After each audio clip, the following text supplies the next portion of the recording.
Muy buenas tardes a todos, bienvenidos a otro programa de La Tribuna y hoy tenemos a una persona muy especial, Miguel Anxo Bastos, una eminencia en temas económicos, profesor en la Universidad de Santiago de Compostela en la Facultad de Ciencias Políticas.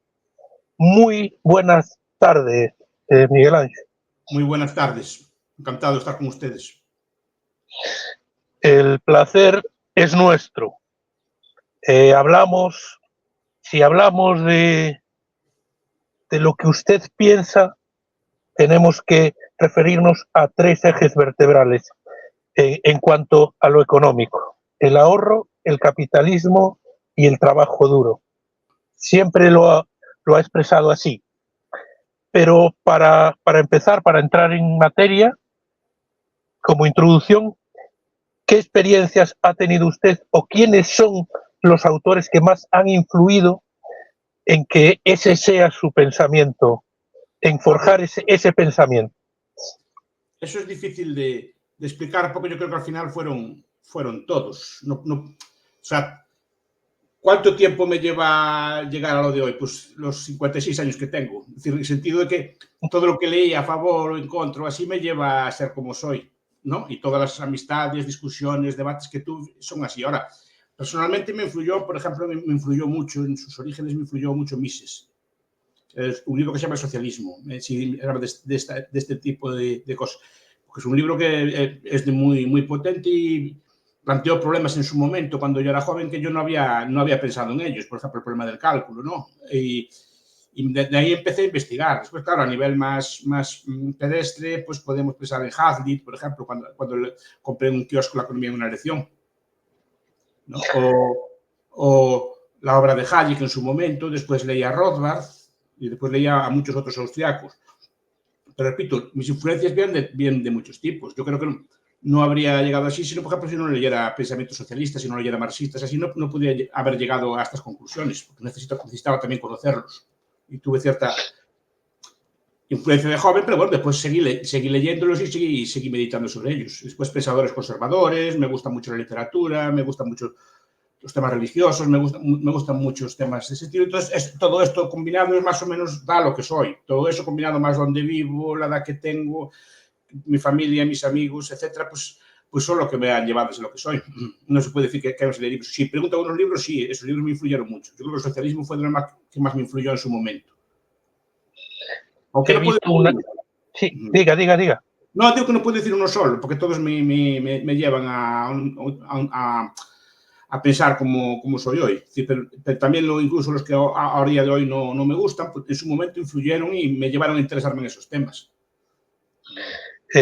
Una conferencia que dio usted sobre qué políticas son más efectivas para reducir la pobreza, y ahí daba las claves de su pensamiento en materia económica, ¿no? El ahorro, sí, el capitalismo, fue una conferencia y el trabajo duro. Fue una conferencia que di hace ya bastantes años, que era una especie de debate que había para presentar cada profesor una teoría. A mí me tocó defender esta. Fue casi espontáneo porque no me dio tiempo de prepararla, que me dijeron el día anterior que la preparara. Entonces, intenté sintetizar lo que pensaba yo en pocas palabras, ¿no? Claro, porque cada uno de estos temas después requiere un desarrollo. Explicar por qué el capitalismo, sí, la pobreza, porque el ahorro es un prerequisito del capitalismo, porque el trabajo es importante y dignifica. O sea, una visión que tengo ya desde pequeño, o sea, que a lo mejor por cultura o familiar, pues así, siempre me enseñaron que el trabajo era una cosa buena, no una cosa mala. No era un castigo divino, ¿no? Que era una cosa que hace es hacer cosas y hacer cosas para los demás, es ser útil a los demás. Entonces, yo esa visión la tengo grabada. Pero después, claro, si vas estudiando eso, si vas viendo cómo se desarrollan los países, más o menos es una buena síntesis, aunque, repito, hay que desarrollarla más, claro. Si nos atenemos a lo que se piensa sobre un capitalista, la idealización que se hace o la estigmatización que se hace de los capitalistas es esa persona consumista Sí, que tiene coches de lujo, sí, que lleva una vida de lujo. Sin embargo, usted habla de un capitalismo basado en el ahorro, en el sacrificio de hoy para poder invertir a largo plazo y en el trabajo duro, ¿no? sí, Se habla de una austeridad. Es sí. algo contradictorio con lo que se piensa que es un Porque, capitalismo. a ver, la palabra capitalista tiene mala imagen desde su origen. De hecho, aparece como una crítica. Quien populariza el concepto es Werner Sombart, que todas sus obras las dedica a estudiar el capitalismo. Pero claro, el capitalismo a día de hoy se ve como, efectivamente, como una especie de ser consumista, popularizada en el cine, popularizada en la literatura, popularizada en, digamos, los medios de comunicación, que es una persona así como despilfarradora, que es como que se baña en champán, que está todo el día despilfarrando dinero en coches por el estilo, y eso es la antítesis del capitalismo. Las viejas novelas, por ejemplo, las de los Forsyth, de John Galsworthy, lo explican mejor, explican cuál era mejor el espíritu de la época victoriana, el espíritu de la época capitalista, y era gente súper austera, gente que vivía por debajo de sus posibilidades, que ahorraba e invertía sistemáticamente el capital ahorrado, lo invertía en la mejor de las formas posibles, y eso capitalismo. El capitalismo es una tecnología mental, no es una forma de vida ni una cosa por el estilo. De hecho, los que hacen esas cosas que dice usted son los que quieren vivir como ricos, no ser ricos. O vivir como capitalistas, no ser capitalistas. O vivir como piensan ellos que vive un capitalista. Hay un libro, bueno, hay un par de ellos, ¿no? Pero, por ejemplo, el de, creo que se llama Danko, El millonario de la puerta de al lado, o el reciente de Zittelman, que se llama Libertad Financiera, que explica un poco cómo es Zittelman es un sociólogo. Bueno, y estudió a los ricos, y Danko también estudia a los ricos, cómo viven los ricos de verdad. O sea, como el coche más común es un Ford, no es un coche de alta gama, viven en casas de bastante barata. Hablan de los ricos de verdad, los que tienen más de 10 millones de euros, ¿no? Gastan poco, son ahorradores, no gastan en trajes, no gastan en zapatos, no gastan en grandes lujos. El único gasto que se permiten es en la educación de sus hijos. Eso sí, no le dicen a sus hijos que son ricos. Nunca. ¿No? Entonces va desmontando los mitos. Y esos son los ricos. Después, Zittelman distingue los que viven como ricos. Que es lo que tenemos toda la imagen. Gente que gasta todo el dinero que gana, que tiene sueldos, que gastan en lujos, que tienen lofts en las calles principales de las grandes ciudades, o que gastan mucho en consumo suntuario, ¿no? Consumo conspicuo, que diría Weber. Esos son los que quieren vivir como ricos, pero no son capitalistas. Entonces, él compara a un rico, pues a lo mejor una persona que tiene una fábrica de tornillos, que ahorra, etcétera, reinvierte, compara con un futbolista, con un atleta, él pone, por ejemplo, de tenistas, algunos de ellos arruinados, con grandes fortunas, porque querían vivir como ricos. Explica, por ejemplo, estudia, por ejemplo, todas las personas que le tocan la lotería, porque hay muchas personas hay gente que hereda, de acuerdo, pero hay muchas personas en Europa, un par de cientos cada año, que le tocan la lotería, varios millones de euros, más de 2 millones de euros. ¿Qué le pasa a esas personas? Están estudiadas, esas personas tienen un gran capital, ya de origen, caído, es decir, son ricas, son capitalistas, duran poco tiempo, 4 o 5 años como ricas, porque no tienen la mente del capitalista. La ¿No? mentalidad. La mentalidad. Desde el punto de vista de la economía, ¿por qué es tan importante el ahorro? Primero, para mí es un factor de civilización, es un factor cultural. Es decir, primero nos enseña a ser previsores, es decir, mira que este año tengo, pero el año que viene puedo no tener. Y tengo que prever para mí, si tengo familia, para mi familia. Tengo que prever que tengo que tener, voy a durar una serie de años, tengo que tener una vivienda en la que pueda vivir una serie de años, tengo que tener previsto que puedo estar enfermo, tengo que estar previsto una serie de cosas. Entonces, me enseña a prever el futuro. Y después me disciplina. El ahorro es una disciplina, digamos, Hayek o bueno, el propio Freud en su obra tardía, ¿no? O Malinowski en Libertad y Civilización, hablan algo de eso, lo que pasa es que no lo desarrollan mucho, pero sobre todo Hayek, ¿no? Es decir, que para ser libre hay que esclavizarse a sí mismo. Quiero decir, esclavizarse a sí mismo es esclavizar las pasiones. Esclavizar las pasiones que digamos que pueden ser potencialmente destructivas. Freud habla del eros y el tánatos, ¿no? Esclavizarlos, ¿no? Pero básicamente es esto. Si llevo una vida de disipación, haciendo lo que me apetece, pues tengo el derecho del mundo. Yo no soy un juez moral, no soy un amonestador que se dedica a criticar a la gente lo que hace, cada uno que haga lo que quiera. Pero desde luego una persona que es ahorradora no gasta todo el dinero bebiendo por ahí, no gasta todo el dinero fiesta todo el día, o etcétera. No, más bien, yo creo que es una persona, como decía recientemente John Banville, un escritor irlandés, gente de vidas honestas y aburridas. Y después está... Es la base de la prosperidad. Sí, sí. La persona que cierra un local alterne y quema todo el dinero allí en bebidas y así, no es precisamente el modelo moral que me gusta a mí por una sociedad. Repito que yo no voy a criticar a nada. Y si ese esquema se repite, no creo que hubiéramos sido una sociedad próspera alguna vez. Si ese comportamiento generalizado, no. Entonces, ¿qué nos hace el ahorro? El ahorro es, mira, usted que vivir en la medida que pueda por debajo de sus posibilidades, tiene que disciplinar su gasto, no puede meterse en gastos que no pueda afrontar después, tiene que ser un poco modesto como vive, como gasta por el estilo, y tiene que prever el futuro, y tiene que disciplinarse a sí mismo. Pero mira, a nadie le apetece levantarse a las 6 de la mañana, pero hay que levantarse a las 6 de la mañana. Después no puedo quemar el dinero ahí. Esa es la idea, ¿no? Entonces, por ahí civiliza, y quiere civilizaciones pacíficas, ordenadas, etcétera. Sí, aburridas, de acuerdo, no le niego, pero son civilizaciones prósperas. Es el primer factor, y después porque ese ahorro es la base sobre la cual se capitaliza. No hay ahorro de las empresas, como se dice, por ejemplo. Porque las empresas no son entidades jurídicas, pero realmente lo que hay es el ahorro de los propietarios de las empresas. Si esos propietarios de las empresas también queman todo el dinero y lo gastan, esa empresa no creo que le vaya muy bien a medio plazo. Una vez tienes el ahorro, usted habla de invertir ese dinero que se ha ahorrado. Sí. Sería el capitalismo, sería el segundo paso. Efectivamente. Primero, pero sin ahorro no hay capitalismo. Sin ahorro no hay nada que invertir. ¿No? ¿Y cómo cree que se debe hacer ese segundo paso? El capitalismo nos ofrece una serie de instituciones. El capitalismo no nació un día por la mañana. Se fue creando con el tiempo. Yo creo, en ese punto son más bien beberiano, creo que tiene también cierta raíz religiosa, en el sentido de que la religión, hay cada uno que piense lo que quiere, pero la religión es una forma de disciplinarse a sí mismo también, ¿no? Es decir, que hay determinadas cosas, pues que si se hacen, pues tienen consecuencias potencialmente perniciosas, ¿no? Eso es lo que viene a decir. Entonces, pues una persona religiosa, pues normalmente pues, no tendrá a beber, ni a gastar todo en drogas, ni en lujuria, en el sentido también de gastar todo en gula, en comida, en cosas por el estilo, ¿no? Y tendrá ya una vida ordenada y poner el requisito del capitalismo, porque nos enseña, digamos, a disciplinar. Digo, esto no lo hagas, no está bien, no lo hagas, ¿vale? Pues después podemos discutir si es correcto, no es correcto, etc. Pero la idea es esa. Entonces, ese ahorro hay que invertirlo. Y el capitalismo lo que va desarrollando es una serie de instituciones que nos enseñan a escoger la mejor inversión posible.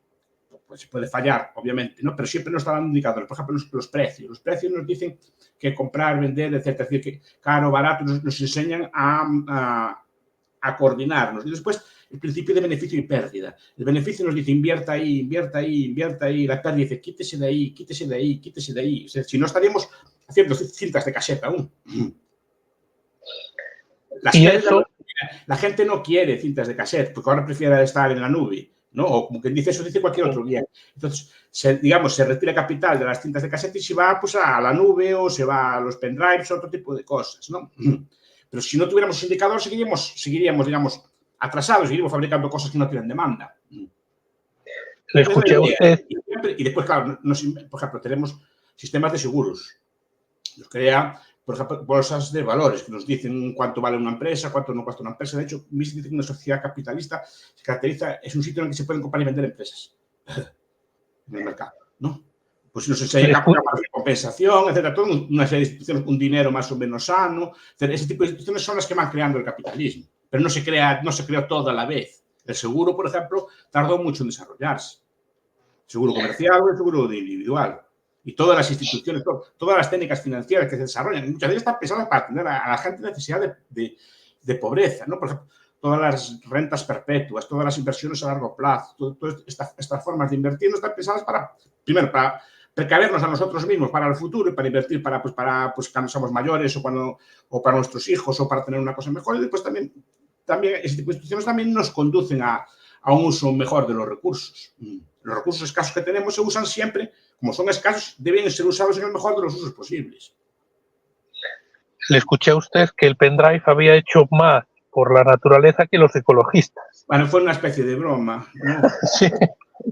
en el sentido es una metáfora, diciendo que, bueno, que hay muchos inventos que no le damos importancia, ¿no? Que son fruto de la inventiva, que tienen una consecuencia muy positiva en la naturaleza. Eso también es el tecnofeminismo, ¿no? Los feministas técnicas, que dicen, bueno, que también para liberar a la mujer contribuyeron mucho las máquinas, ¿no? La mujer y al hombre. Pero digo, las tecnofeministas cuando hablan de esto, dicen, mira, la máquina ayuda a liberar a la mujer, a esta, ¿cómo le llama esta? No me acuerdo ahora, el feminismo cyborg, ¿no? Bueno, que en la medida que se puedan desarrollar máquinas, cosas por el estilo, pues la mujer podrá ser más libre. Y no quiere decir que el feminismo no influya, que no haya contribuido a meterle a la gente, pero también la técnica ayuda.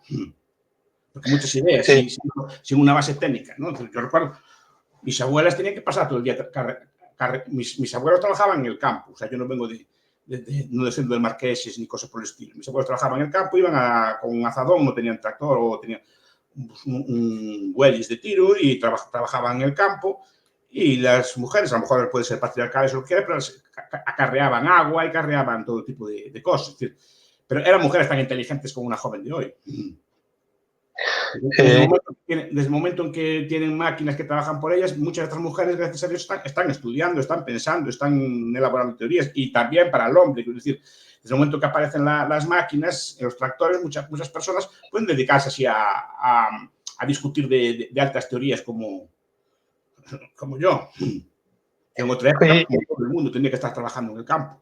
A lo mejor no se pierde gran cosa que yo estuviera trabajando en el campo, seguramente era más útil, pero la idea es esa, que dice que libera y permite que las personas hagan trabajos, digamos, como más humanos, más elevados, y no, digamos, trabajos meramente mecánicos, pero en todos los ámbitos, al hombre y a la mujer, ¿no? Pero en ese aspecto, el ecologismo ayuda.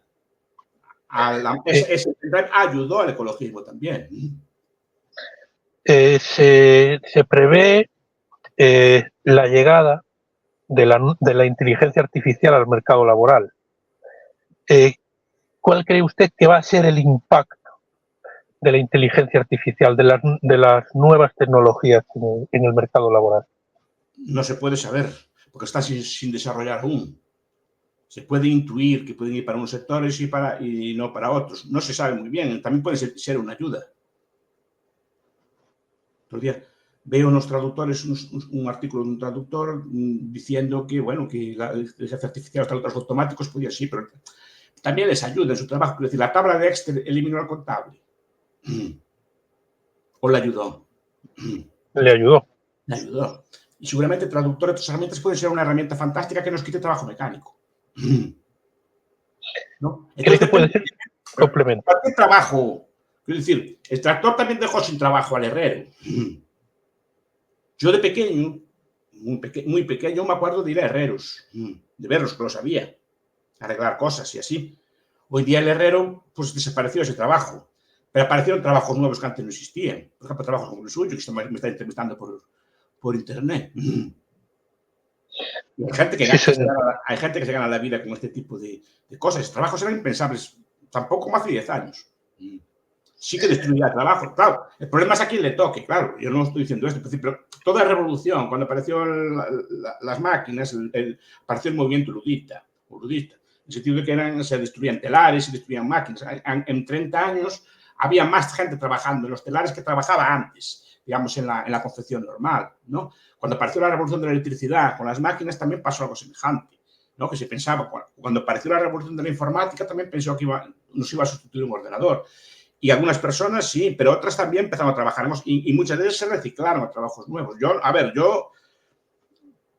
Yo no soy pesimista al respecto. Ahora, hay que ver cómo se desarrolla. Hay que ver cómo se desarrolla, qué es lo que se hace, etcétera, ¿no? Por ejemplo, a mí no me gustaría que se hicieran robots autónomos con inteligencia artificial, pues robots soldados, pues que mataran a la gente así. Es una de las cosas que se barajan, ¿no? Claro, a mí eso no me gustaría. Ahora, que te ayuden en tu trabajo, que te puedan resolucionar, digamos, trabajos mecánicos y te hagan tu vida más cómoda, yo lo veo bien. No, claro, porque nunca se sabe a quién le va a tocar, ahí está el problema, porque no se sabe a priori.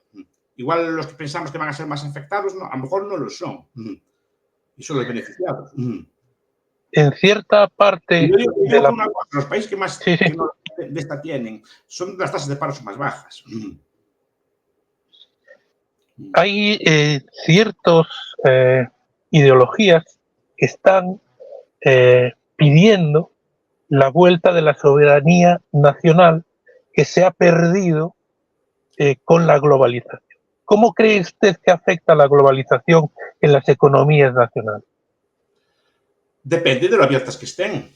Es decir, normalmente lo que se ve, lo que se critica normalmente es un deterioro, digamos, de las formas de vida tradicionales, de los consumos tradicionales, que se sustituyen por consumos globalizados, o por la deslocalización, digamos, de trabajo industrial hacia otros sectores, ¿no? En ese aspecto, la globalización beneficia a unos sectores y perjudica a otros. Claro, tenemos que ver las dos caras de la moneda. Es decir, pues nosotros estamos hablando aquí entre nosotros, bueno, gracias a la globalización. Es decir, que inventa una serie de cacharros, ¿no? Desde teléfonos móviles, desde computadores, programas tal, que nos permiten comunicarnos. En ese aspecto, pues parece que aceptamos la globalización. En otro aspecto parece que no nos gusta. Ahora, ¿cómo afecta? Bueno, pues por ejemplo, te hace dependiente. A ver, la alternativa sería volver a un sistema autárquico. Y creo que nadie propone volver a un sistema autárquico. Es decir, que todo sea de soberanía nacional, de producción nacional, entre cosas porque es imposible. No podríamos hacer no podríamos tener un teléfono móvil, por ejemplo. Los materiales que requiere un teléfono móvil vienen de todo el mundo. No podríamos hacer simplemente porque no lo tenemos. Hay cosas que no sabemos hacer y elementos físicos que no tenemos, que hay que comprarlos de forma globalizada. Entonces, tiene muchas dimensiones. Tiene una globalización, una dimensión cultural, tiene una dimensión política. Por ejemplo, la dimensión política, yo no estoy a favor de la globalización. O sea, no me gusta que haya instituciones internacionales que dominen todo. Eso no me gusta. Ahí prefiero, por ejemplo, que la soberanía sea a nivel cuanto más nacional y sobre todo cuanto más pequeño sea, mejor. La soberanía política. Después la soberanía cultural, después depende de los gustos del consumidor. Pero yo creo que también ayuda. Es decir, todas estas herramientas que tenemos modernas, por ejemplo, pueden atacar de las formas de música tradicionales. ¿No? Pero, por ejemplo, también recuperan formas de música tradicionales. Yo ahora puedo escuchar música, por ejemplo, gallega, clásica, de los antiguos, grabada o vista en todo tipo. Se recupera la producción de instrumentos, se recupera un montón de cosas que antes no existían, precisamente a lo mejor como reacción a la globalización. No acabo de ver lo mal de todo. Ahora, yo no soy un ser globalizado, no soy un ser, intento ser un ser bastante local. Ahora, no puedo sustraerme a lo que tiene la globalización. Yo tengo libros, gracias a Dios, ahora de todo el mundo, los puedo comprar por páginas de internet, puedo traerme libros de todo el mundo, que antes no los podía tener y ahora me es muy cómodo tenerlos. Puedo acceder a todo tipo de músicas, puedo acceder a conocer gente o hablar con gente a través de estos medios pues en todo el mundo que hablen los idiomas que pueda hablar yo, ¿no? Pero en ese aspecto tiene cosas buenas, ahora tiene cosas negativas, claro. Yo creo que el principal problema es el político. Se está hablando incluso desde ámbitos liberales sobre una renta básica universal asociado a lo que hablábamos antes, ¿no? Al posible problema que pueda traer la implementación de la tecnología en el mercado laboral, la inteligencia artificial. Yo lo planteé, mira, hace unos años, Kurt Vonnegut, en una novela que se llama La Pianola. O sea, no es un debate nuevo, tiene como 50 o 60 años, y planteaba un debate semejante a este. O sea, no es una cosa nueva. Ya lo vi en varios autores, eso. La idea de cómo solo trabajarán un 5% y el resto como que vivirán con una especie de renta básica. Eso no lo veo yo. Hace falta el trabajo de todos.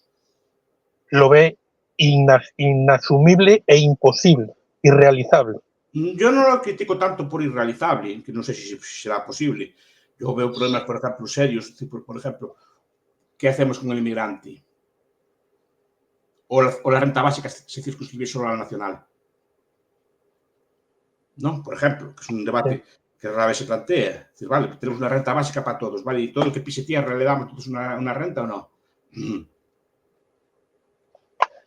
No solo la cuestión de financiarla, que implicaría tal cual está. Es que hay muchos debates de plantearla. Por ejemplo, quien la propone, los defensores de la renta básica más de derecha, digamos, propone canjearla por todos los impuestos y rentas que hay ahora. Por ejemplo, quitar el subsidio de paro, quitar una serie de subsidios y sustituirlo por una renta básica universal. Es un debate.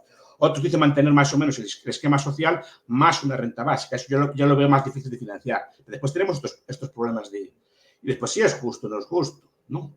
Problemas de operativos. Es decir, a todo el que viene ¿se le da una renta o no? Porque si no se le da, entonces ya empezamos a crear dos clases otra vez. La ministra de Inmigración, de Española, y de Seguridad Social, hablaba hace pocas semanas de que España necesitaba 250.000 inmigrantes al año. Sí. En teoría, de los que están legalizados, ¿no? Sí. Y trabajan de manera legal. Sí. ¿Qué impacto tiene la inmigración? Se está hablando de un envejecimiento poblacional, de que la cúspide de la pirámide se está ensanchando, ¿no? Baja la natalidad, aumenta la longevidad. ¿Qué impacto tiene la inmigración para corregir eso, si eso es un problema para la economía nacional? La inmigración en general es un gran debate, porque tiene también aristas, tiene por un lado cosas buenas y cosas malas. Efectivamente, llega pues, gente joven, gente con ganas de trabajar, gente pues, con cierto impulso y eso ayuda a la economía. La tasa de natalidad yo no lo veo tan claro, porque en cuanto llegan aquí, normalmente el inmigrante se adapta a las tasas de natalidad de aquí al poco tiempo. No veo que sea una solución a la natalidad. Pero bueno, a corto plazo te soluciona el problema, es decir, en ese aspecto. Y además que efectivamente hay trabajos que hacen falta. Yo creo que los problemas que vienen de la inmigración son problemas de corte cultural. ¿No? Pues a lo mejor porque traen pues, costumbres. Claro, una persona que llega con las costumbres de donde viene. Adaptarse aquí no es por respirar el aire, necesita un tiempo para adaptarse. Entonces, puede tener formas de vida o de costumbres que pueden chocar aquí. Entonces, de ahí vienen muchos choques culturales. Y después, claro, seguramente afecta, por ejemplo, a nivel salarial a corto plazo, pero a corto plazo sí que puede afectar a determinados salarios, ¿no? A ver, la migración no afecta a todo el mundo por igual. Los antiguos sociólogos hablaban de manipuladores de materia y manipuladores de símbolos, ¿no? La manipulación de materia es más o menos universal. Pues una persona que trabaje pues, con trabajos manuales, pues en la construcción, pues en trabajos fabriles, cosas por el estilo, poco cualificados, pues normalmente pues vale para cualquier sitio del mundo. Por ejemplo, un profesor no vale para cualquier sitio del mundo. Yo en Polonia no valgo nada. Si he visto burro en Polonia, yo no valgo nada porque yo no hablo polaco, entonces poco puedo comunicar allí. Pero igual que no puedo comunicarme hablando, tampoco seguramente no puedo escribir en un periódico, no. Incluso no puedo redactar una carta porque no domino el idioma polaco. Entonces, digamos, el idioma es una barrera y hace que el inmigrante, sobre todo si no viene de nuestra lengua, tenga barreras de adaptación. Entonces, no afecta a todos los trabajos. Los trabajadores que manipulan símbolos, o sea, que escriben, que hacen cuentas, que hacen quesitos, tienen como una barrera que los protege, digamos, del trabajador. Pero claro, los trabajadores más... digamos que no tienen esa barrera, sí que pueden ver afectados sus salarios por la competencia de los trabajadores. Entonces, es normal que en ciertos colectivos, en ciertos barrios, en ciertos trabajos, pues sí que protesten. Además, claro, pueden competir contigo en los servicios públicos. Sobre todo los que usan, digamos, los servicios públicos, no los servicios públicos privados. No. ¿Cuál estima usted? Bueno, es un tema que hay que ser relativamente comprensivo porque esto tampoco se puede evitar del todo. ¿Qué vas a hacer? ¿No? Pero bueno, es un tema que hay que debatir. Después, si quiere usted inmigración cualificada o no cualificada, me explico, ¿no? Ese tipo de cosas. Claro, la inmigración, cuando se habla de ella, siempre pensamos en un ingeniero hindú que viene aquí a desarrollar Google, ¿no? Y no es así, pues claro, puede tener consecuencias con otros sectores. Pero repito, es un tema que a mí me da vueltas en la cabeza y no encuentro una solución ni para un lado ni para el otro. Y dice, no tengo una solución. El rol del Estado. ¿Hasta qué límite cree usted que tiene que intervenir desde su punto de vista el Estado en la economía? Si me pongo en plan teórico, diría que ninguno. Es cuando hablo yo, digamos, en plan teórico. Entonces digo, de hecho, el capitalismo lo que busca es intentar demostrar o estudiar que el Estado no hace falta en ningún sector. ¿No? Después, claro, hay problemas de definición. Pues lo normal sería que dijera, pues la seguridad, entendida seguridad interna y externa, y pues la justicia, ¿no? O determinadas infraestructuras obras públicas. Digamos que así sería lo mínimo de intervención. Porque el problema es que los conceptos se pueden estirar. Digo, la seguridad, cuando hablan los teóricos clásicos, Adam Smith o los teóricos liberales de la seguridad, vale, es un concepto que está muy bien, pero es un concepto que se puede estirar hasta casi todo. Los teóricos de la escuela de Copenhague, Barry Buchan, por ejemplo, Oli Weber y otros, hablan de que todo lo que, o prácticamente todo, lo que se puede definir como estado de bienestar o intervención social puede ser justificado en términos de justicia, de equidad, etcétera, que es como hacemos ahora en términos filosóficos, o puede ser justificado en términos de seguridad. Entonces podemos hablar, para intervenir los precios del alimento, pues hablar de seguridad alimentaria. Para redistribuir la renta, podemos hablar de seguridad social en el sentido de evitar conflictos entre clases, ¿no? Es decir, podemos usar el concepto de seguridad para extenderlo a todas partes. Aparte que el concepto de seguridad no hay una medida. Seguridad es, desde el Garrison State, del que habla Laswell, ¿no? Que es el Estado cuartel, que es una sociedad totalmente regimentada en nombre de la seguridad, hasta una seguridad mínima. ¿Cuál es la cantidad de seguridad que demandamos? Y paralelo a la justicia, ¿cuánta justicia demandamos? ¿La justicia social se engloba dentro de la justicia o no? Ahí tenemos un debate, pues si la justicia social se engloba dentro de la justicia, podemos que la judicatura o los jueces o ese estado mínimo puede intervenir también prácticamente todo, ¿no? El problema es que muchos conceptos que usamos no son operativos, no se definen. Hablamos de seguridad así en términos generales, o de justicia en términos generales, no de ver cuánta justicia queremos, cuánta seguridad queremos, cuál es la cantidad correcta. Y el problema es que es muy difícil de determinarlo. Se dice que el liberalismo tiende más hacia el individualismo de la persona frente al Estado, que piensa en la sociedad como conjunto. Sí, la pregunta es como conjunto que es definida previamente por el propio Estado. Cuando hablamos de una sociedad, no hablamos de la sociedad con que realmente nos relacionamos, sino la sociedad española es la que está, digamos, sometida a las leyes del Estado español. No a la sociedad con la que usted realmente anda, sino a la sociedad que a lo mejor usted puede tener amigos en Marruecos, puede tener amigos en Portugal, puede tener amigos en otros sitios, y esa es su sociedad. La sociedad española es la que, digamos, está sometida a las leyes o a las normas de un determinado Estado. Digamos que está ahí también es otro debate filosófico a base de bien. Es un debate bastante complicado, porque yo soy un liberal, pero tengo cierto punto de comunitario. De comunitario no en el sentido duro, pues en el sentido blanco. Es decir, que yo solo soy un individuo dentro de una comunidad. Yo no soy un átomo, pero yo, Miguel, soy para la gente que me conoce, que me trata. Para ellos sí que soy un individuo, pues saben lo que me gusta comer, saben cómo visto, saben si soy buena o mala persona, saben mis preferencias, ¿no? Pues a la hora de comer, de vestir, de relacionarme, qué tipo de diversiones tengo. Ahí sí que soy un individuo, pero solo para la gente que me conoce. Para el Estado soy un número, un nombre y un número detrás. Entonces, yo creo que yo no soy un átomo, yo soy una persona que me gusta vivir en su entorno, o sea, y también tengo que tener en cuenta mi entorno, ¿no? Porque, claro, el Estado es distinto de mi entorno, el Estado es una cosa como más abstracta, que está por encima, digamos, de mi comunidad natural. Eso me influyó mucho Robert Nisbet, por ejemplo. Hablando de política española, ¿cómo calificaría? Estamos hablando ahora de que la ministra de Trabajo está buscando la reducción de la jornada laboral, después de subir el salario mínimo interprofesional alrededor de 400 euros. ¿Cómo calificaría el estado de la economía española? ¿Qué fortalezas y debilidades le ve a día de hoy? Yo la veo como, a ver, los datos macro que se nos dan pues no son malos, también hay que decirlo. Es decir, tasas de empleo, más o menos, la inflación más o menos, parece que tras unos picos más o menos está intentando controlarse. Pues, y a mí lo que me importa es que haya empleo, eso para mí es muy importante. Con todos los defectos que haya, la gente debe trabajar porque aquí tiene sus ingresos, está aprendiendo, está haciendo algo útil y eso me parece en ese aspecto bien. Ahora, es una economía, por ejemplo, yo creo que es muy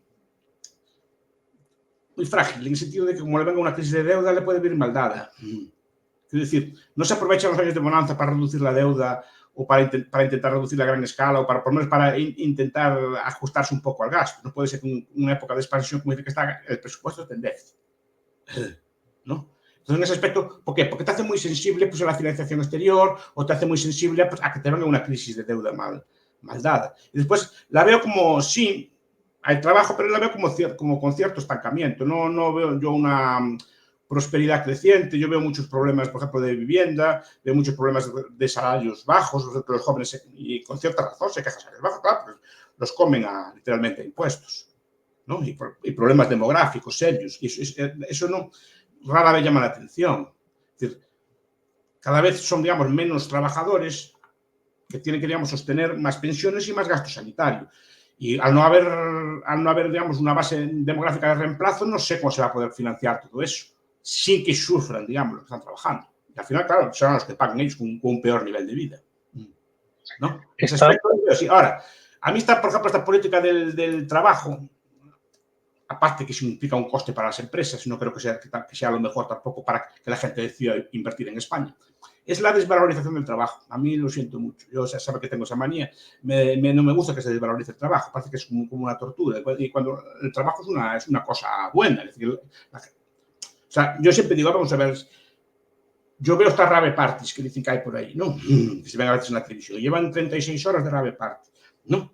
Y todo el mundo le parece fantástico que haya una rave party. En cambio, si trabajo más de 8 horas es un crimen contra la humanidad. Vamos a ver, ¿no?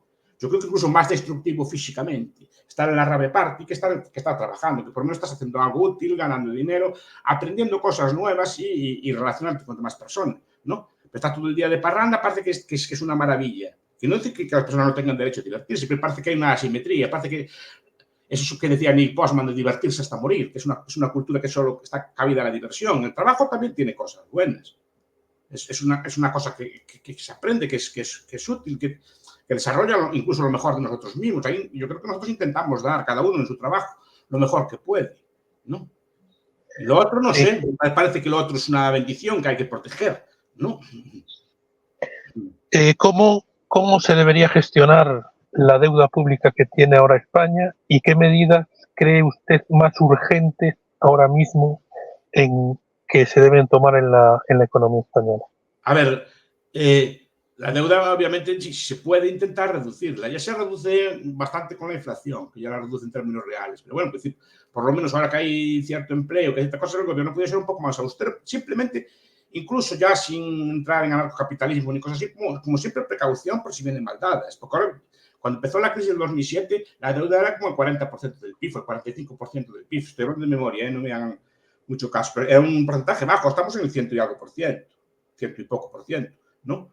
Pues claro, una crisis ahora no tendríamos forma de financiarla, ¿no? O sea, simplemente por prudencia, irla reduciendo a niveles sostenibles con el tiempo, con ahorro del propio Estado, simplemente que destine dinero a amortizar deuda o a reducirla y con el propio crecimiento, etcétera, pues se va reduciendo poco a poco, pues siempre prudencia, ¿no? Simplemente que el Estado intente pues no gastar más de lo que tiene, o no hacer promesas muchas veces insensatas de gasto que no puede sostener. Y si no se tiene, pues no se tiene. Pero por lo menos es el concepto ese que me gusta a mí de Taleb, de la antifragilidad. No se trata de buscar siempre lo mejor de lo mejor, sino que esto sea sostenible. Porque muchas veces por querer tener mucho hoy, a lo mejor mañana un Estado quebrado, no hay ni paro, o no hay dinero para el paro, no hay dinero para las pensiones, no hay dinero para todo. Sino que nos digan a los países que quebraron recientemente, ¿no? Precisamente por no ser capaces de guardar el dinero de la bonanza para tiempos posteriores. Por querer, digamos, gastarlo en el momento, se encuentran ahora que no tienen medio ninguno para afrontar ni siquiera lo que tenían antes. No es que sea catastrofista, simplemente es precaverse. Yo vivo cerca de Portugal. En Portugal, cuando fue la crisis, las pensiones la recortaron brutalmente.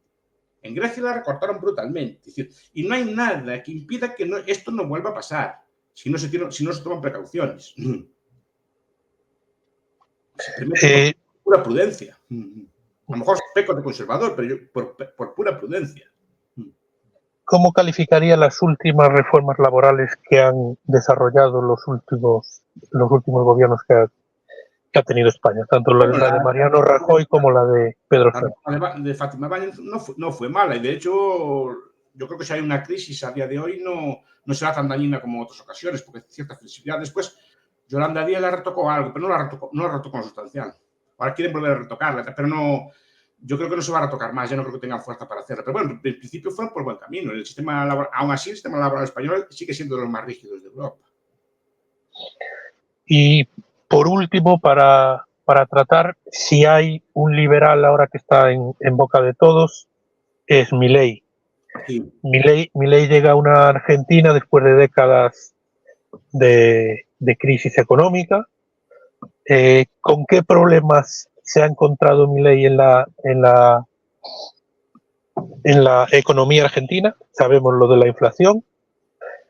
¿Y las medidas que está tomando son las adecuadas para solucionar el problema económico argentino. Él llega con un lema que era libertad, vida y propiedad privada.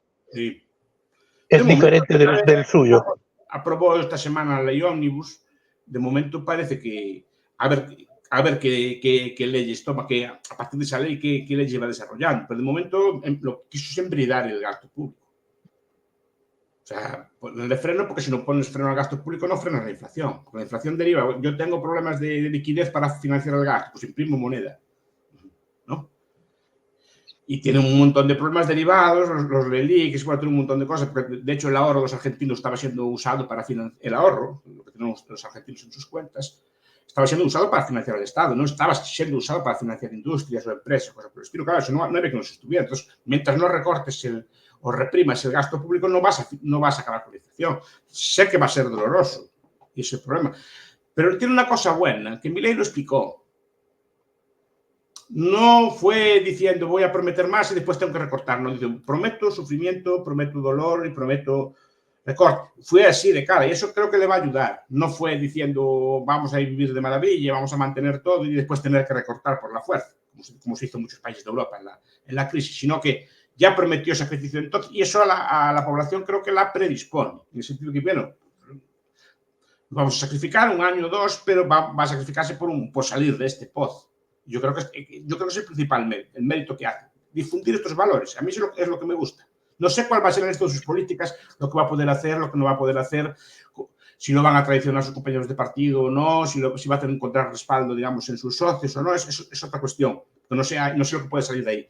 Pero ya lo que está haciendo, discutiendo estos temas, explicando las cosas, eso ya no tiene precio. Para mí no tiene precio.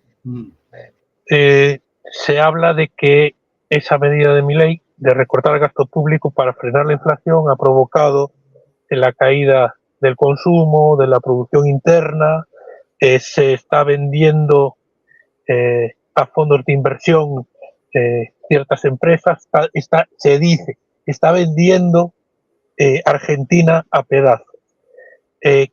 ¿Usted qué opina sobre estas opiniones? Vamos a ver, si hay que recortar el gasto público, otra cosa es cómo se reparta el dinero, ahí, cómo se reparten los costes. Eso sí que se podría discutir si afecta a todos por igual, afecta a unos más que a otros. Eso sí que lo puedo entender la discusión.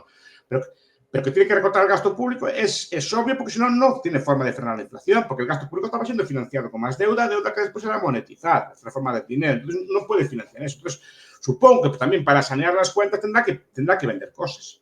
Oye, que los griegos están de Siriza y todos están de Siriza, como ya tuvieron que vender el puerto del Pireo, Llega con el discurso de destrozar el Estado. ¿Cree que le van a dejar el Estado como a él le gustaría desde su ideología?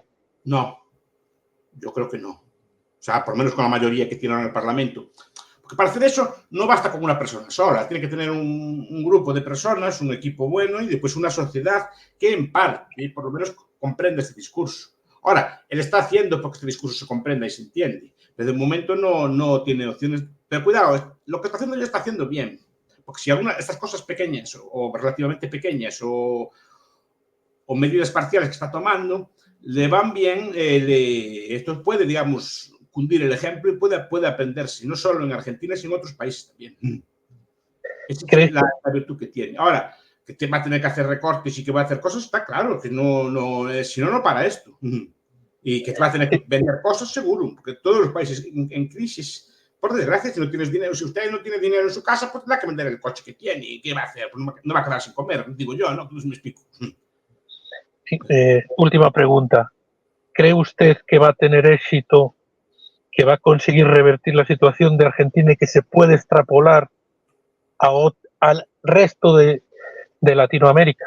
Yo creo que sí. ¿Qué pasa? Estas medidas no son inmediatas. No se ven hasta un año, 2 años y medio. Es decir, no es llegar mañana y Chile ya se acabó el problema. El problema, claro, es que al principio, el problema, eso ya lo explicaba ya el presidente de Luxemburgo, sabemos lo que hay que hacer, pero después no sabemos cómo los van a elegir, ¿no? Pues esto es lo mismo. Es decir, durante 2 años va a haber sufrimiento y no se va a ver la luz aún. Ese es el problema. Entonces la gente dirá, ¿ves cómo decía que esto es un desastre, cosas por el estilo? Si tuviera algo de tiempo y si es persistente en sus políticas, sí que se va a ver, luego estoy seguro. Y si se ve, se imitarán otros países, también seguro. Profesor... El capitalismo en sí no aparece a nivel mundial, no aparece así toda la vez, aparece en unos sitios concretos muy pequeños. Y si se expande es porque los demás lo imitan. Ve que aquellos países le van bien y lo van imitando, porque no te pueden quedar atrás. Si Argentina lo hace bien, a los vecinos no le queda más remedio. Profesor don Miguel Anxo Bastos, muchísimas gracias. Ha sido un placer tenerle hoy con nosotros en la tribuna. Un fuerte abrazo. Nos quedamos hablando de socialismo fiduciario, ahora con Carlos García, autor de ese libro, sí, y José Julio Cuevas. Sí. Y me despido de usted. Un fuerte abrazo. Somos vecinos en Santiago. Sí. Espero verlo algún día y saludarlo. Pero también usted. Personalmente. Hasta la próxima. Chao. Hasta la próxima. Muchas gracias. Chao.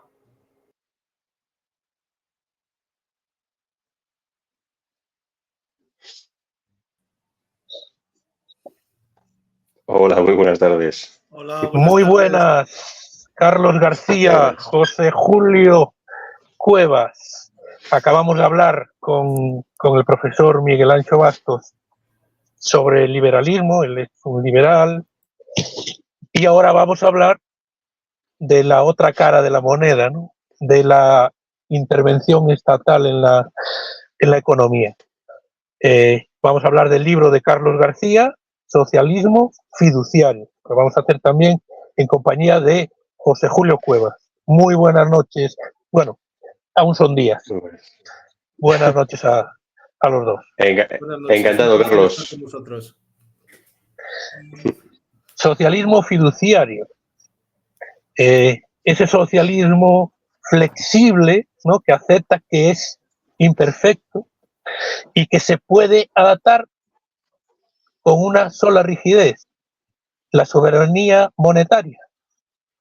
Podemos decir una síntesis que eso es el socialismo que tú propones. Exactamente. El socialismo fiduciario, la definición que utilizo es la consecución de los fines del socialismo mediante la teoría monetaria moderna, ¿no? Y lo que indica es que lo determinante para poder conseguir los objetivos que uno se plantee son los recursos reales. Los recursos reales son las verdaderas limitaciones económicas de cualquier sistema. Entonces, si tú cuentas con los recursos reales, siempre vas a poder tener los recursos financieros a tu alcance para poder conseguir los objetivos que te marques, siempre y cuando cuentes con soberanía monetaria. La soberanía monetaria significa tener un banco central que además esté coordinado convenientemente con el Tesoro, tipos de cambio flexibles y tipos de interés del 0%. Entonces, si tú logras tener esa soberanía monetaria y, por supuesto, emitir moneda de manera soberana, ¿no? Y además tener un sistema para recaudar impuestos que sea eficiente. Si cuentas con esta soberanía monetaria, lo único que te limita para lograr los objetivos que te plantees son los recursos reales que cuentas en la economía, no los recursos financieros. Los recursos financieros, si existen los recursos reales, siempre van a estar a tu disposición. Entonces, el socialismo fiduciario lo que plantea es que los recursos reales deben movilizarse para conseguir los fines del socialismo mediante la soberanía monetaria, y eso se puede conseguir siempre que cuentes con esos recursos reales, que yo creo que en España y en la mayor parte del mundo pues serían asequibles. José Julio, venimos de hablar de liberalismo, ahora hablamos de socialismo. ¿Cómo ves tú este socialismo fiduciario? Pues para ser concretos, al autor Carlos García Llori le conocía, que vaya por delante. De hecho, una de las cosas que yo decía al iniciar... Julio, yo a ti sí te conozco porque leo tus artículos que son muy interesantes. Ah, ¿que me lee usted? Bueno, me alegro. Me alegro. No sé cuál en concreto, pero bueno. Sobre la guerra de Ucrania ha habido varios artículos brillantes. Ah, sí, la reseña al libro del murciano, de Russo es culpable. Muchísimas gracias. Pero bueno, me alegro y discúlpeme por no conocerle, me alegro bastante. Y bueno, sobre todo fue gracias a... Lo que no me gusta es que me llames de usted porque yo soy jovencísimo y me hace sentir Bueno, mayorcísimo. Así que, por favor, llámame de tú. es por una cuestión de respeto, pues ahora le tuteo. De joven a joven, por favor. Bueno, ya estoy casi para cumplir los 70. Mi barba lo dice. Y bueno, pues el caso que mi presencia aquí, de mi punto de vista, se va a limitar a escuchar a Carlos de cuál es exactamente el socialismo fiduciario. Lo que he podido leer de pasada fue precisamente un artículo que escribió usted y que, bueno, lo que propone quizá no sea lo más aceptado por mi parte. ¿Usted bebe por casualidad de Piketty? ¿Por casualidad? No. ¿Tiene su referencia en Piketty? De hecho, en mi libro le nombro en uno de los artículos desmarcándome de lo que propone Piketty, ¿no? Porque Piketty propone precisamente que el Estado tiene que recaudar impuestos para poder financiar el gasto público. Y eso es todo lo contrario de lo que yo digo. Es decir, la propuesta del socialismo fiduciario lo que hace es desvincular la recaudación de impuestos de la capacidad de gasto del Estado, ¿no? El Estado no necesita recaudar impuestos para poder gastar. Los impuestos son necesarios para otras cosas, son muy importantes, pero el Estado soberano no tiene por qué recaudar impuestos para poder gastar. Y eso es una de las cosas que yo a Piketty le he hecho en cara. Es que a muchos se le atribuye a Piketty, por ejemplo, ser el Marx del siglo XXI, cosa con la que yo no estoy, desde luego, de acuerdo. Y de mi punto de vista, si queremos establecer un socialismo en España, debe ser sobre todo que sea un socialismo con una economía de carácter productivo y no que sea, pues eso, pues una economía basada directamente en el sistema tributario, que creo que son los grandes problemas endémicos en España. Y bueno, eso es un tema muy manido, pero también una de las cosas que se establece o se precisan en España, pues precisamente establecer basar en industria, aprovechar nuestros propios recursos naturales. Y una cosa de la que estoy de acuerdo es precisamente establecer una moneda soberana, que le oí en una intervención, que llamarla como peso español. Es una referencia directa a Iberoamérica desde mi punto de vista enorme, porque siempre se habla de la vuelta a la peseta, cosa por la que yo no estoy de acuerdo por una cuestión de conceptual, ¿no? Siempre hay que mirar hacia adelante y que nosotros, por cierto, seamos los que establezcamos el valor, si queremos bajar el valor, subir y controlar precisamente la divisa con la que usamos aquí. No depender de bancos centrales, que por cierto son privados, como es el Banco Central Europeo. O sea, una nacionalización de la banca la veo yo precisa. Bueno, el Banco Central Europeo en realidad lo que pertenece a los bancos centrales del resto de países miembros, ¿no?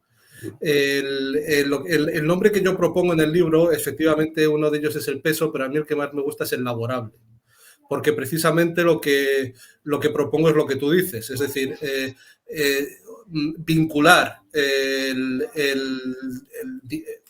valor del dinero a las actividades productivas y no especulativas, ¿no? Entonces, efectivamente, a mí lo que me gusta es el laborable. Y, desde luego, el Banco Central español debería ser...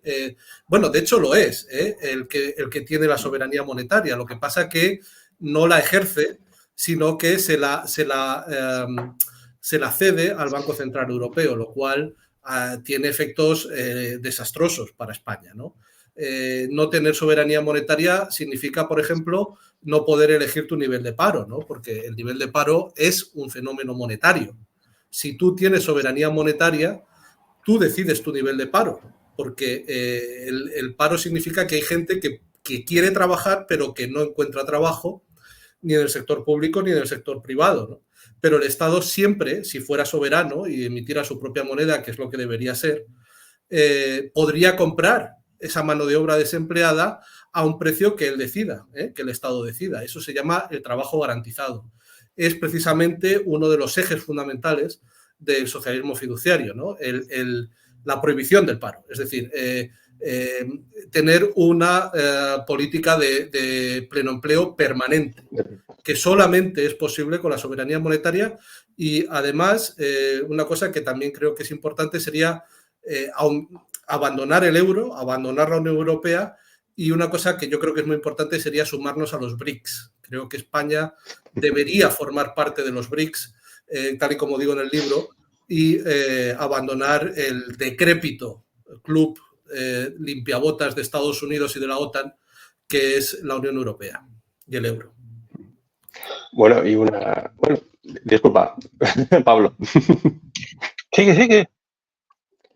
Pues nada, bueno, y hay un elemento esencial que sí nos daba soberanía a los estados nacionales, que era precisamente el respaldo en el patrón oro, que es algo que acabó Richard Nixon en 1971 y que ahora los BRICS están volviendo a ello, el respaldo de sus monedas nacionales a través de recursos naturales o incluso el oro. Que es precisamente la kriptonita, entre comillas, de Estados Unidos, motivo por el cual, invadió Irak e invadió Libia, precisamente cuando se establecían unas alternativas, sobre todo en materia de transacciones financieras. Creo que es un golpe en el corazón del imperialismo norteamericano el basar nuestras monedas, en este caso, dar un respaldo material a nuestras monedas y no basarlas en prácticamente la emisión. Yo en eso discrepo absolutamente. Creo que el oro ha sido, la lucha por el oro ha sido una tragedia absoluta para la humanidad. Creo que el paso a las monedas fiduciarias y el abandono del patrón oro fue un paso fundamental para la humanidad. ¿Por qué? Pues porque eso era precisamente lo que dotaba a los gobiernos de soberanía. Si tú tienes un tipo de cambio fijo de tu moneda con respecto a una cantidad de oro, significa que no eres soberano, porque en el momento en el que no puedas mantener esa paridad, no puedes gastar, ¿vale? O si quieres gastar, entonces sí tienes que vincular tu capacidad de gasto con los impuestos o con la deuda. Precisamente lo que hizo el shock de Nixon es liberar a los estados, dotarles de soberanía, lo cual es fundamental. Luego lo de los BRICS no es verdad. Ninguno de los miembros del BRICS respalda su moneda en oro, ni lo van a hacer. Lo que sí es verdad, lo que sí es cierto, es que los BRICS están interviniendo en los mercados de materias primas. Eso sí es verdad, porque claro, en un sistema como el actual, donde Estados Unidos utiliza las reservas de la Reserva Federal como arma arrojadiza y te las congela y te las quita, lo cual es un robo absoluto, como le han hecho a Rusia o como le han hecho a Venezuela, pues entonces ellos sí están optando por intervenir en los mercados de materias primas, pero ninguno de ellos tiene respaldo en oro, no lo van a hacer, precisamente porque los BRICS basan sus políticas en la soberanía de sus Estados miembros. Y ellos saben que el patrón oro precisamente lo que significa es renunciar a la soberanía que ellos defienden. Una cosa, Carlos. España tuvo soberanía monetaria, lo tuvo con la peseta. ¿Por qué no tenía pleno empleo? ¿Por qué no era capaz de llegar a ese pleno empleo? España tuvo soberanía monetaria pese a que nunca llegó a tener tipos de cambio flexibles y nunca llegó a tener tipos de interés del 0% permanente, que son precisamente lo que te permite tener una soberanía plena, soberanía monetaria plena. Lo que sí que hizo, gracias a su soberanía monetaria, fue industrializarse. España era un país industrializado. España era un país donde existía, mal que bien, mejor o peor, existía un estado del bienestar. Precisamente, tanto la industrialización española como el estado del bienestar español se perdieron y se están perdiendo ahora de manera drástica debido a nuestra falta de soberanía monetaria. Eso es una cosa que la gente tiene que entender. Es decir, hasta que no recuperemos nuestra soberanía monetaria, no va a haber reindustrialización en España porque es imposible. Y no van a haber políticas de pleno empleo ni políticas de bienestar. Es decir, la España que se industrializó, la España que tuvo un sistema del bienestar, no como ahora, que ahora somos el burdel de Europa. Ahora somos un burdel, somos el burdel del norte de Europa.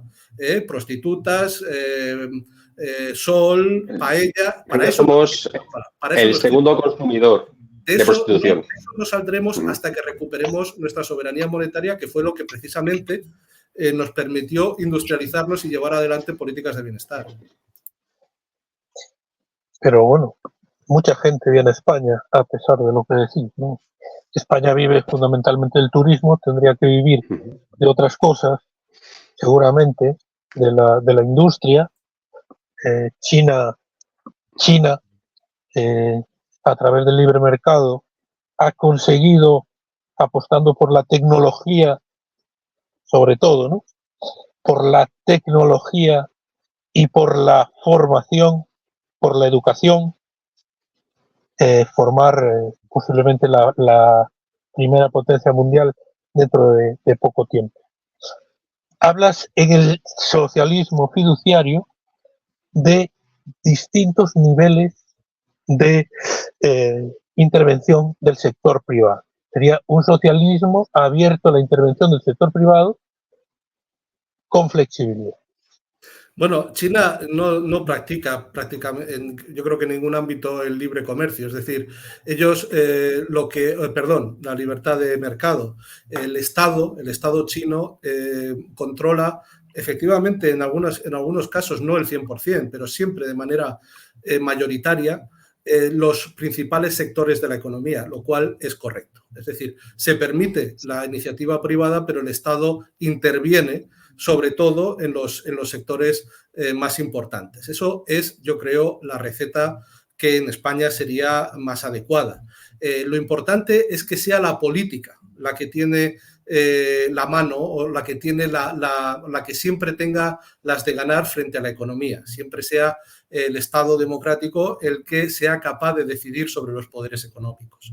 Entonces, lo que yo planteo en el socialismo fiduciario es que, siguiendo la obra del antropólogo David Graeber, la cuestión fundamental del socialismo y del comunismo no es la propiedad de los medios de producción, sino el acceso a los bienes y servicios que tenga la población. Es decir, quién tiene acceso a qué y bajo qué circunstancias. Yo lo que niego es que la existencia de iniciativa privada suponga el inexorable hundimiento del sistema económico, que era una de las principales proposiciones de Marx. Yo creo que eso no es verdad. Yo creo que independientemente de que haya iniciativa privada o no, lo importante es determinar a qué tenemos acceso y en qué condiciones. Y luego determinar de manera democrática el alcance del sector privado. Habrá países, habrá sociedades donde digan no queremos iniciativa privada. Pues muy bien. Habrá sociedades donde digan no, queremos que la iniciativa privada haga muchas cosas. Muy bien. Y otros dirán, bueno, queremos que haya iniciativa privada, pero pequeña. Pues perfecto. Esa no es la cuestión. Eso, cada pueblo debe tener en sus manos los recursos como para decidir el tamaño del sector privado. Lo importante es el acceso a qué es lo que debe estar garantizado para toda la población. Y eso es lo que define si un Estado es socialista o no. ¿Crees que algún país en el mundo ahora mismo se acerca a lo que tú llamas socialismo fiduciario? Pues hay un país que yo creo que está muy cerca de lo que yo planteo, que es Bielorrusia. Efectivamente, Bielorrusia tiene, por supuesto, su propia moneda, tiene su banco central, su tesoro, tiene tipos de cambio flotantes, lo cual es fundamental. Lo único que efectivamente difiere un poco de mi propuesta es que tiene tipos de interés positivos. Mi propuesta sostiene que lo mejor para precisamente garantizar la soberanía monetaria son los tipos de interés del 0% permanente. Bielorrusia tiene unos tipos de interés que creo que la última vez que lo miré que eran del 9,5, muy altos. Yo los bajaría al 0%, ¿no?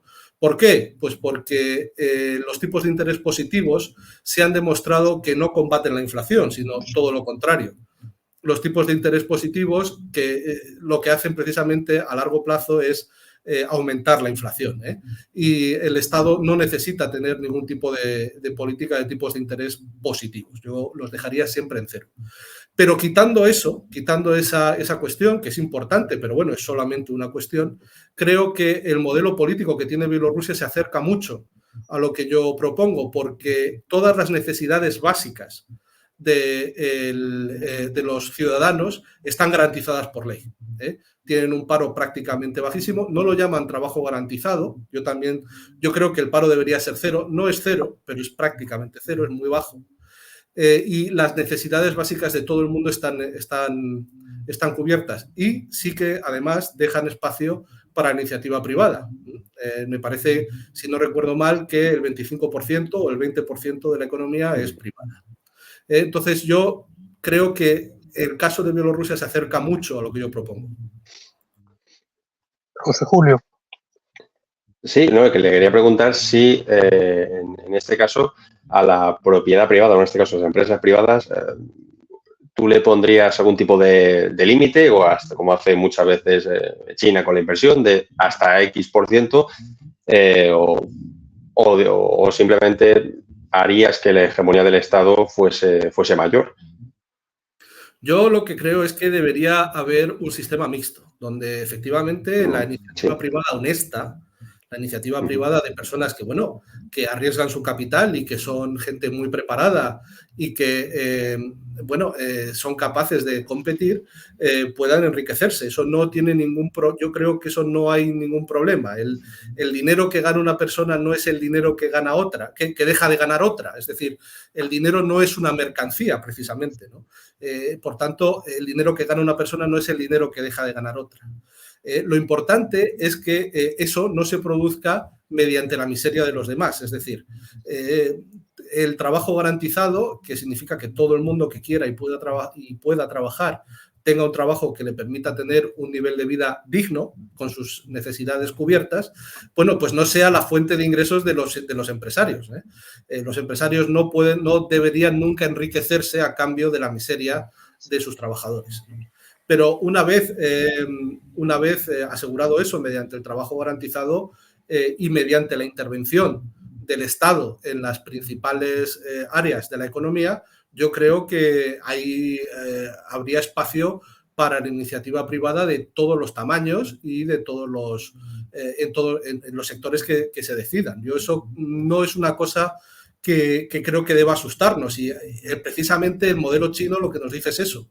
Es posible alcanzar un equilibrio sano, un equilibrio que además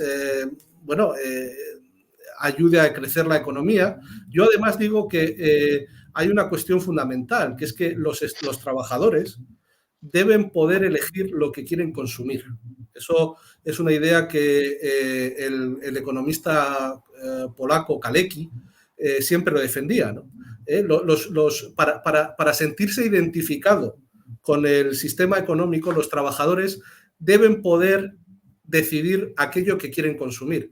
Y yo creo que mediante la iniciativa privada, sumada al trabajo garantizado para que se evite la explotación, pues sería una manera muy eficiente de asegurar precisamente eso, que haya identificación con el sistema económico y que los trabajadores puedan elegir aquello que quieren consumir, puedan elegir producir aquello que quieren consumir.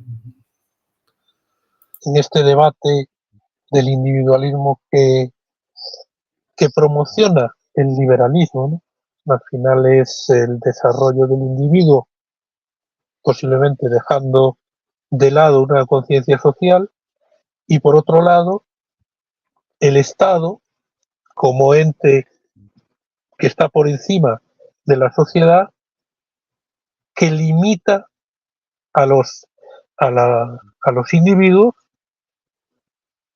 si tiene esa capacidad de poder limitarlo mediante su intervención para que no puedan llegar a ser lo que ellos pretenden, ¿no? Exactamente. El individuo. La política siempre tiene que tener las de ganar frente a la economía. Y bueno, los impuestos sí que valen para eso. Es decir, los impuestos sí que deciden el nivel de acumulación que se permite en una economía. Para eso sí valen los impuestos. No financian el gasto público, pero sí que permiten controlar la acumulación, porque precisamente lo que hacen es estimular o precisamente desestimular las diferentes actividades económicas. Pero decía esa dicotomía, ¿no?, entre la Estado intervención individuo, ¿no? o la no intervención del Estado en la economía, dejar que los mercados se autorregulen o intervenir. Y en caso de intervenir, ¿qué grado de intervención tiene que tener el Estado? ¿No? El máximo, en un régimen comunista, estamos hablando de un socialismo fiduciario que es flexible con la participación del sector privado y puede tener una entidad por encima del individuo la capacidad de negarle la posibilidad de crecer como tal hasta donde pueda llegar en base a su esfuerzo, en base a su sacrificio, ¿no? Ahí siempre quedará la duda si el colectivo puede someter al individuo o el individuo puede crecer olvidándose del colectivo, ¿no? Porque hay gente que no quiere pagar impuestos, etcétera. No, yo repito, yo creo que es el poder político democrático de la mayoría el que siempre tiene que tener las de ganar frente al poder económico. Yo creo que es el poder político el que debe decidir en último término. José Julio. No, es un punto bastante positivo porque lo que propone Carlos es directamente una soberanía económica.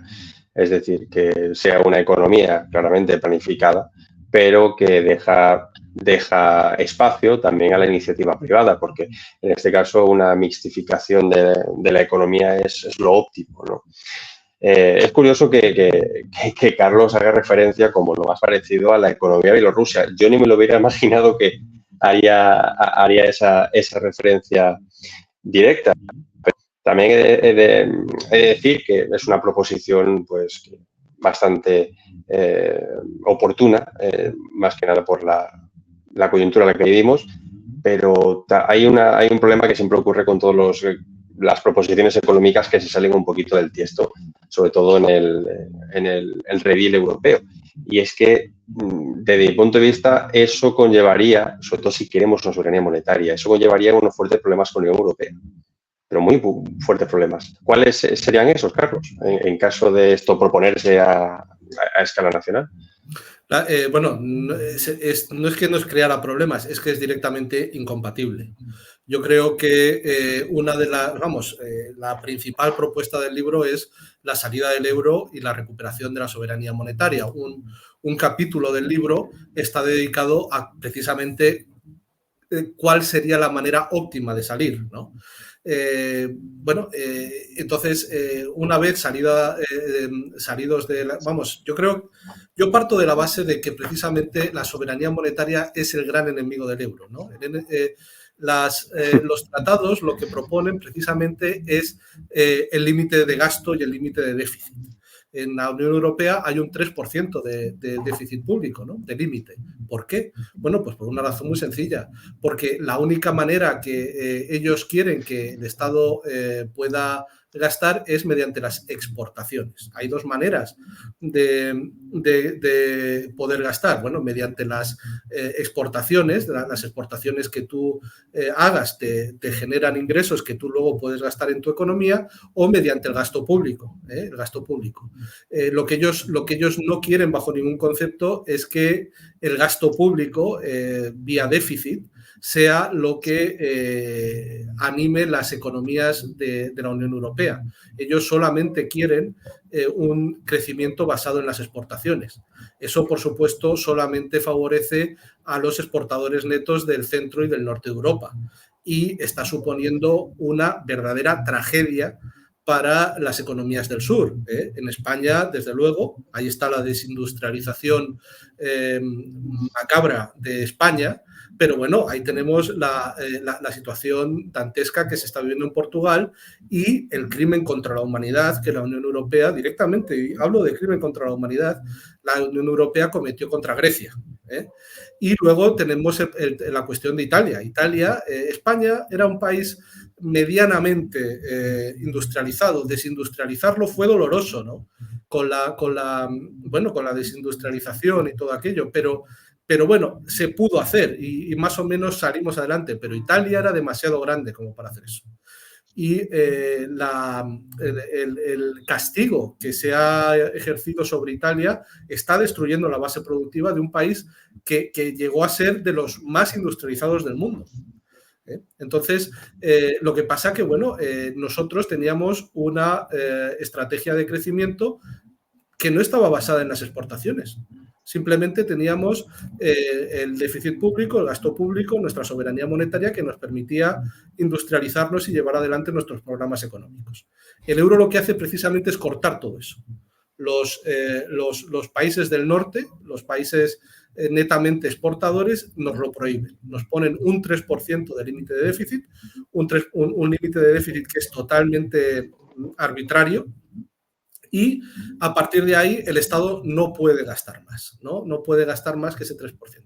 Lo que yo digo en el libro es que el nivel de déficit público correcto es aquel que te permite en todo momento tener el pleno empleo tanto de los recursos materiales como de recursos humanos, sea cual sea ese déficit, sea del 3, sea del 0, sea del -1, sea del 12. El déficit público correcto es aquel que te permite tener siempre pleno empleo, tanto de los recursos materiales como humanos.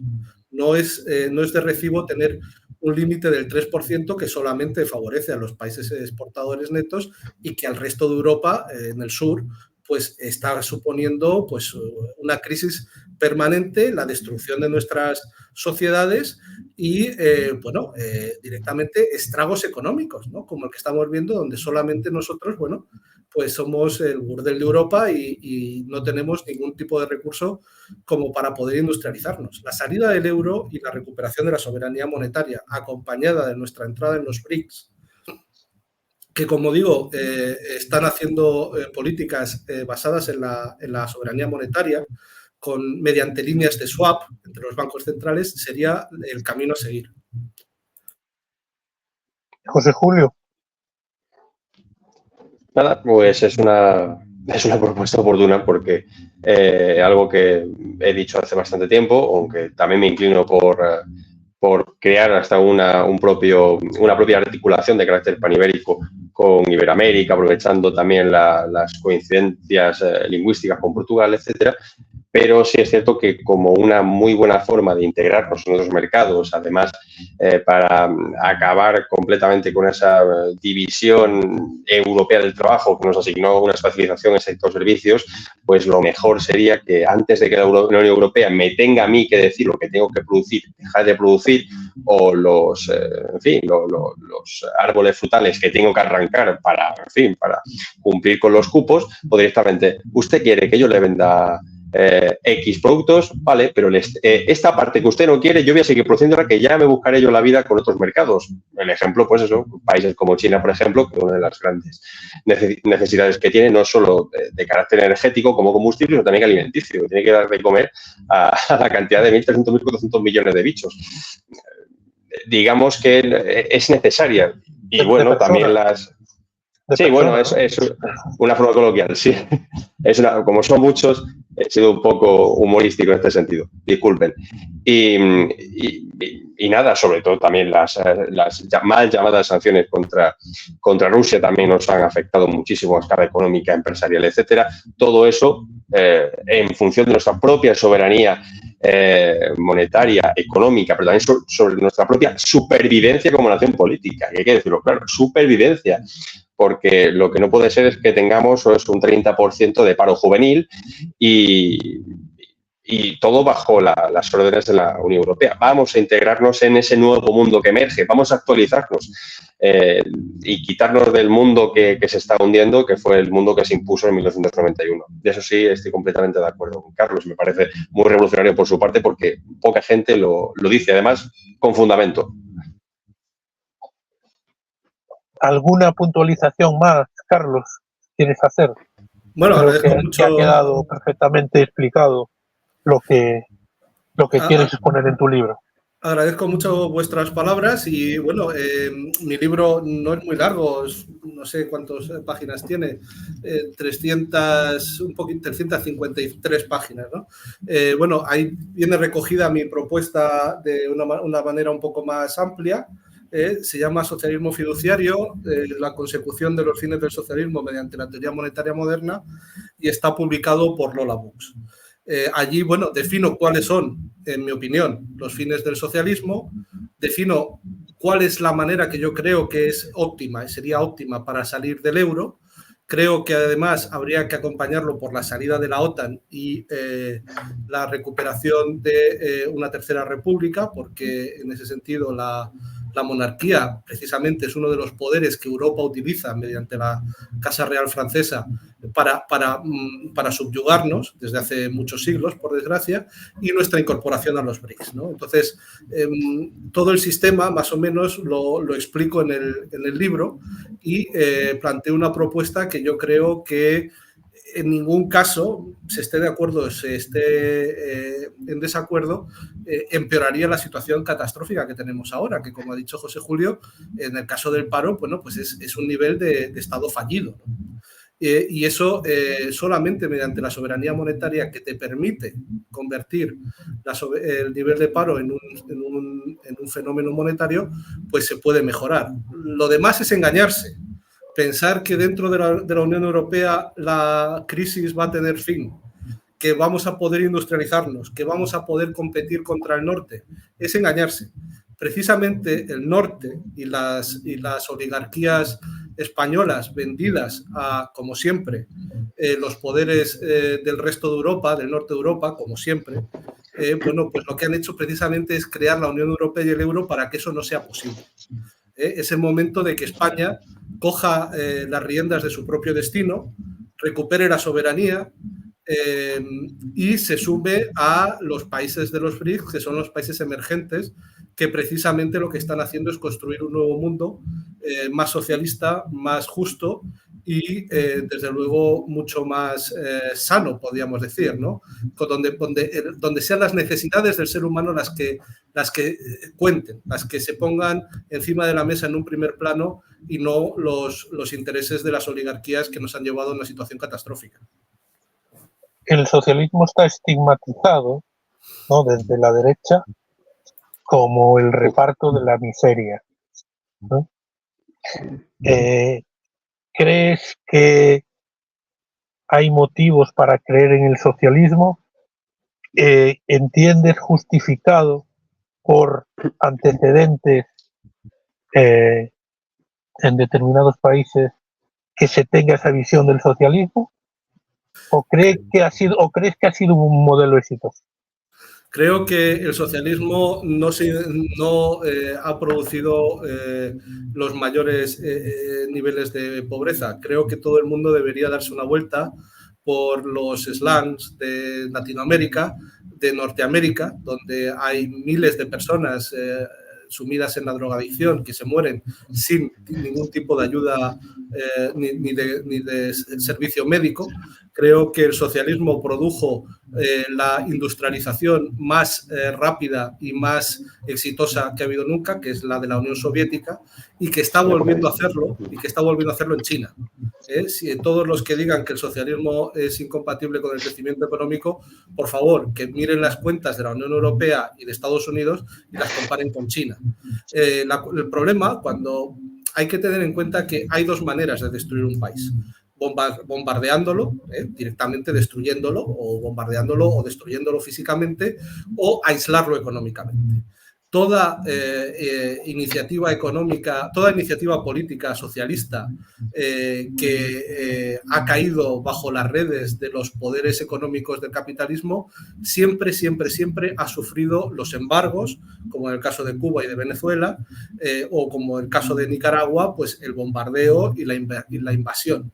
Eso es lo que crea la pobreza, eso es lo que crea las necesidades. Si en países que optaran por el socialismo se les dejara a su aire, se comerciara con ellos y se les respetara y no se les aislara y se les atacara como se está haciendo actualmente, veríamos cómo el socialismo es precisamente lo que más ha luchado contra la pobreza. Los niveles de pobreza, por ejemplo, de China hace 40 años o 50 años comparados con los de ahora, bueno, pues estamos hablando de cientos de millones de personas que gracias al socialismo chino han salido de la pobreza. El socialismo en China es una máquina de sacar a las personas de la pobreza. Y ese es precisamente el socialismo que yo creo que deberíamos optar en España. Ese socialismo que pone las necesidades de las personas primero, que funciona perfectamente, que en China está perfectamente demostrado que funciona y que gracias a los BRICS nos permitiría formar parte de una comunidad, precisamente una comunidad solidaria, que no tenga a las oligarquías económicas como las únicas garantes de los beneficios empresariales, sino que sea toda la sociedad la que se beneficie. Esta pregunta que te hace Mario, ¿cómo argumentarías que China es socialista? Pues porque el Estado tiene la capacidad de intervenir, y además es mayoritario, en los sectores económicos fundamentales de la economía. El Estado, además, decide cuál es el nivel de iniciativa privada que permite o no permite. Y está mediante políticas del Banco Central optando por políticas de pleno empleo. No es verdad que no tienen una política de trabajo garantizado, pero están llevando a cabo políticas de pleno empleo que precisamente lo que están haciendo es sacar a cientos de millones de personas de la pobreza. Cuando la gente dice es el capitalismo el que saca a las personas de la pobreza, miren los datos. Los datos de reducción de pobreza en el mundo, que efectivamente indican que la pobreza en el mundo se está reduciendo, es gracias a China. Si no fuera por China, la pobreza en el mundo, en el mundo capitalista, lo que hace es aumentar. En el mundo está reduciéndose la pobreza gracias a China. Y gracias a que el gobierno interviene en todos los sectores económicos de manera decisiva para tener políticas de bienestar y de pleno empleo. Carlos, mira esta pregunta que te hace otra vez Mario. ¿Y qué diferencia ve entre socialismo y capitalismo de Estado? El capitalismo, tal y como lo dice Marx, no se puede entender sin un ejército industrial de reserva. Marx en El Capital lo explica perfectamente. Sin un ejército industrial de reserva, de desempleados, un ejército industrial de reserva de desempleados, el capitalismo no puede existir. Lo que plantea el socialismo fiduciario precisamente es tener una política de pleno empleo permanente, de manera que no exista el desempleo. Todo el mundo que quiera y pueda trabajar debe tener un empleo que le permita vivir dignamente. Es decir, el ejército industrial de reserva de desempleados, que es condición fundamental para que exista el capitalismo, desaparece. El Estado arrebata al sector privado la decisión sobre el nivel de desempleo. El nivel de desempleo lo decide Ya no los empresarios, ya no el sector privado, sino el sector público. Y el sector público decide que el desempleo sea cero. Eso directamente acaba con el capitalismo y luego además, no solamente hablo de pleno empleo, el pleno empleo quizás sea la propuesta fundamental, pero luego hablo de 4 propuestas más de bienestar que nunca han sido conseguidas en el capitalismo y que bajo la propuesta del socialismo fiduciario y del pleno empleo se garantizarían a todo el mundo, de manera que el Estado y la economía dejarían de ser capitalistas. Bueno, pues el que quiera conseguir el libro de Carlos, Socialismo Fiduciario, ¿dónde lo pueden conseguir? Se puede conseguir en todos los sitios, en la Casa del Libro, en todos los sitios. Se llama Socialismo Fiduciario, la consecución de los fines del socialismo, publicado por la editorial Lola Books. Última pregunta. ¿Cómo hacemos para parecernos a China? Pues siguiendo sus pasos. Es decir, teniendo un poder político que sea el que tenga las de ganar sobre el poder económico, decidiendo nuestras propias medidas económicas mediante nuestro propio Banco Central y mediante nuestra propia soberanía y teniendo políticas de pleno empleo permanente y de bienestar. Eso es lo que es China. Un gobierno que lo que ha hecho ha sido básicamente encontrar el equilibrio entre la iniciativa pública y la iniciativa privada, pero manteniendo siempre el control de la economía en manos de la política. Y luego lo demás son las políticas de pleno empleo y de bienestar que conocemos. Bueno, pues Carlos, muchas gracias por estar hoy con nosotros. José Julio, de nuevo. Esperamos tenerte más veces por aquí, Carlos. Claro y sí. Con José Julio ya está toda la semana. Para mí será un placer estar con vosotros siempre que queráis. Un fuerte abrazo a los dos, a los que nos han visto y a los que nos verán. Y hasta la próxima semana. No, hasta mañana, perdón. Mañana también tenemos programa en la Tribuna Podcast en el que estará José Julio. Un fuerte abrazo a todos. Muchísimas gracias. Un abrazo. Adiós. A ti. Hasta ahora.